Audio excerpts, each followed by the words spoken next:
terima kasih saudara, Anda kembali lagi di Dua Arah. Jadi Mas Adi, menurut Mas Adi sendiri sebenarnya endingnya ini mau kemana sih? Isu pemakzulan, isu ijazah? Ya kalau ditanya endingnya adalah kritik secara terbuka yang disampaikan kepada Pak Jokowi. Kan ijazah objeknya Pak Jokowi, pemakzulan Gibran ujung-ujungnya Pak Jokowi, SMK ujung-ujungnya Pak Jokowi. Itulah yang saya kira ini pasti akan menjadi sesuatu yang agak sulit untuk dihentikan sampai tuntutan-tuntutan yang disampaikan ini asli ataupun tidak, termasuk gerakan-gerakan pemakzulan, sampai kapanpun sepertinya ini akan terus membesar. Oleh karena itu, apakah ada kekuatan besar ataupun tidak, nanti kita cek. Karena kekuatan besar itu kan tidak harus orang besar, tidak harus punya power besar.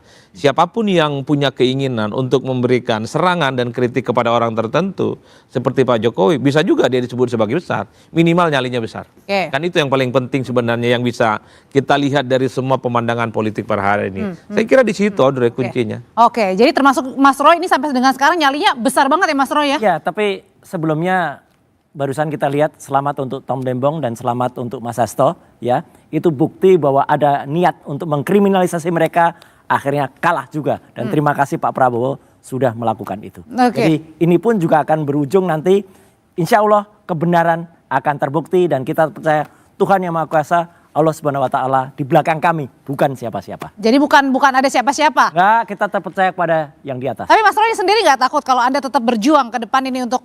Kalau memang kita benar, kenapa takut? Tapi kalau memang Anda takut, nggak usah berani. Oke. Gitu deh. Jadi kita berani karena benar. Oke, tapi Anda tetap yakin bahwa Anda tidak berdiri di belakang siapa-siapa orang besar itu di balik isu-isu ini? Tidak ada, makanya kami nanti ilmiah dan insya Allah saya, Dr. Resmond dan Dr. Iva akan membuat white paper. Ya, kira-kira nanti 500 halaman. Isinya mulai dari penelitian kami tujuannya apa, dan itu pure science sampai dengan selesai. Dan perkara itu akan dibahas, akan ada yang memanfaatkan, itu lain. Meskipun sampai sekarang sudah di tahap penyidikan?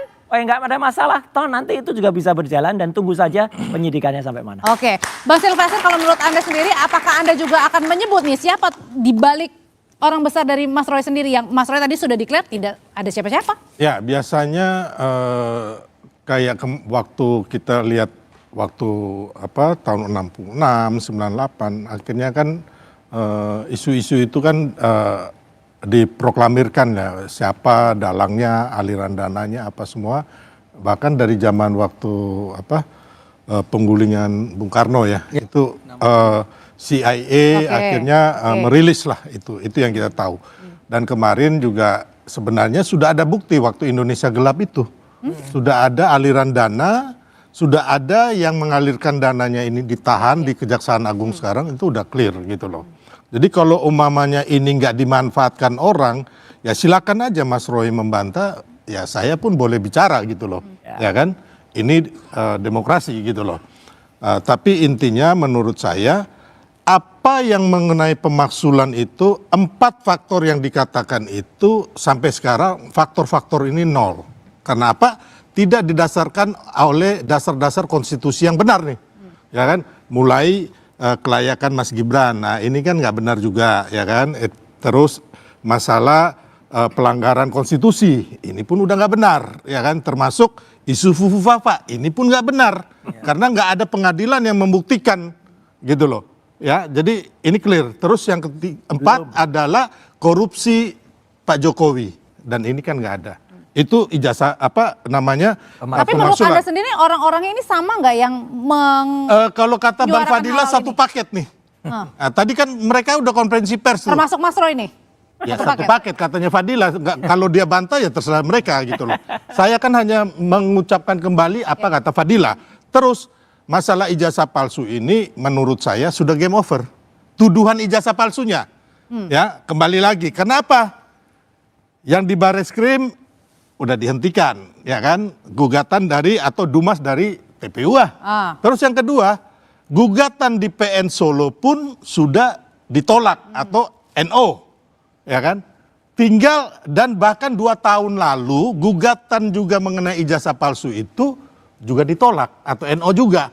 Bahkan yang menuduh ijazah palsu yaitu Bambang Tri dan juga Gus Nur sudah dipenjara. Karena apa? Karena fitnahan mereka. Yang belum game over artinya tinggal penyidikan di Polda Metro Jaya. Yang salah satunya adalah namanya Ya, Bapak ini. Gitu loh. Ya itu kan kasus yang lain, kasus pencemaran yang aneh.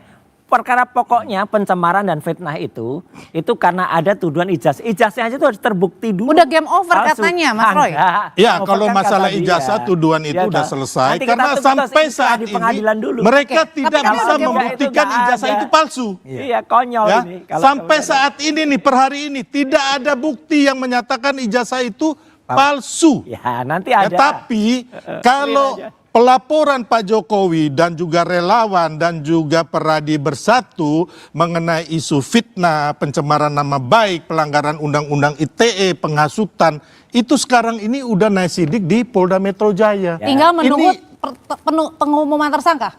Ya kelihatannya begitu. Ya semua orang kemarin juga sama Mbak Audrey. Semua orang kemarin, oh Tom Lembong salah. Kemudian Hasto juga salah. Tapi sekali lagi, Tuhan Yang Maha Kuasa kan memberikan jalannya. Jadi kita tunggu aja. Oke. Ya itu kan kewenangan dari presiden ya, Lah iya, abolisi, tunggu aja. amnesti, itu jalan-jalan ceritanya. Tapi kalau kita melihat kembali lagi secara konstruksi hukumnya, yang terjadi itu tudingan ijazah palsu itu sudah pernah ada kejadian yang dipenjarakan. Oke. Dan kita Tapi kalau tunggulah soal semua tapi yang kalau menjalankan juga eksekusinya. tapi kalau soal dalangnya Bang Silverto sampai dengan sekarang ini masih yakin bahwa emang ada orang besar di dalamnya. Pasti ada yang memanfaatkan ini secara politik. Oke. Mas Ade, Iya pasti ada. Anda mau declare siapa itu? Enggak boleh. Itu fitnah jadinya. Nah, iya. Tapi kenapa Anda yakin? Pasti. Karena hampir Pasti kok nggak tidak yakin. mungkin bahwa serangan segrande ini, besar ini berulang-ulang Ariana banyak Grande. orang gitu ya. Itu terjadi hanya karena improvisasi person-person yang terpisah-pisah. Tapi ini kan terakhir nih ya. Saya boleh nggak menyebut satu hal ya? Boleh. Keluar. Boleh. Saya tuh sebetulnya saya ingin komentari tadi Hasto dan Tom Lembong itu. Saya semula kaget ya dengan keputusan Pak Prabowo itu. Dan Oke. mungkin saya nggak tahu teman-teman juga banyak yang kecewa kali ya. Kita kecewa. Udah suap kok diampuni sekarang ya. Tapi ingat ya Mas Hasto itu sudah dinyatakan bersalah oleh pengadilan. Jadi itu tidak dicabut oleh pengadilan. Tapi yang saya mau bilang adalah setelah dipikir-pikir Pak Prabowo itu memang punya sebuah strategi kayaknya. Dan strateginya ada kaitannya dengan apa yang kita bicarakan sekarang ini. Maksudnya pemakzulan. Bukan. Ada terus-menerus gangguan politik yang terjadi di Indonesia sejak Pak Prabowo menjadi presiden. Dan ini sangat mengganggu Indonesia. Sangat merusak Indonesia. Ini harus dihentikan. Nah salah satu caranya adalah saya rasa Pak Prabowo itu memberikan amnesti kepada Pak Hasto, walaupun Pak Hasto itu bersalah, Oke. lebih karena ingin merangkul saja. PDIP mari bersama-sama kami membangun Indonesia, ya kritik boleh, tapi nggak usah menjadi pihak yang terus-menerus menyerang. Ya. Kemudian beliau juga memberikan amnesti dan abolisi. Oke. Abolisi Dan kepada, kaitannya dengan malam hari ini. Bentar. Abolisi kepada Tom Lembong itu juga seperti kita lihat orangnya di situ ada orang yang bernama Anies Baswedan, orang yang menjadi pesaing Pak Prabowo dalam pertarungan tahun 2024. Jadi Pak Prabowo itu ingin yuk kita sama-sama damai. Saya juga ingin menyampaikan ini kepada orang-orang yang merancang serangan demi serangan yang seperti tak henti-hentinya. Sudahlah ya, ceritanya sudah selesai. Kata teman saya ini game is over ya. Cuma 12% kok orang yang percaya bahwa itu adalah ijazah palsu. LSI yang itu LSI. Sebuah lembaga survei yang sangat terkemuka. Jadi saya bilang, saya ingin katakan, saya iba loh lama-lama dengan Bung Suryo ini. Bung Suryo. Ya kan Suryo kan namanya, bukan Bung Roy. Surya. Terus menerus mengangkat ini, and at the end ya, nggak ada juga yang percaya atau sedikit sekali yang percaya. Dan ingat ada kemungkinan Anda harus dibawa ke pengadilan. Saya sebetulnya tidak suka teman-teman saya ujung-ujungnya masuk penjara misalnya ya.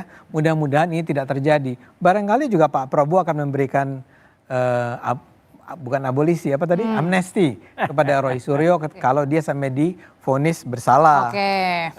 Oke, kalau Jadi gitu sebenarnya Terlalu jauh itu. Mas Roy ini saya sudah memberikan penawaran untuk berbaikan dengan Pak Jokowi, beliau nggak mau. Jadi jangan juga menuduh Pak Jokowi akan menjarakan Anda atau kami Iyalah, semua. itu udah jelas. Gitu loh. Karena kita udah menawarkan, Kalau Anda yang benar, tidak katakan mau. benar.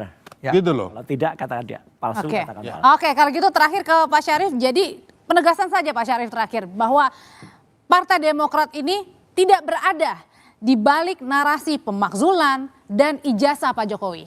Ya, sekalipun kami tersengat kemarin, kami merasa difitnah, dan karena memang itu fitnah besar ya, jadi makanya kami berkomentar di beberapa media menyatakan bahwa itu adalah tidak benar. Dan saya bersyukur kalau Pak Presiden Pak Jokowi sudah mengklarifikasi itu, Ya. sekalipun menurut penilaian saya agak terlambat.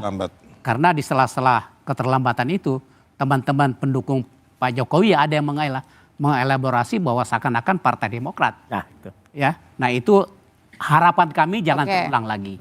Karena yang bagus sekarang itu adalah mudah-mudahan ijazah palsu ini bisa selesai segera. Bagaimana caranya? Saya persilakan. Terbukti palsu kan, Pak? Banyak pandangan yang mengatakan sebenarnya sederhana untuk menyelesaikan ini, tapi silahkan aja diselesaikan, ya kan? Baik.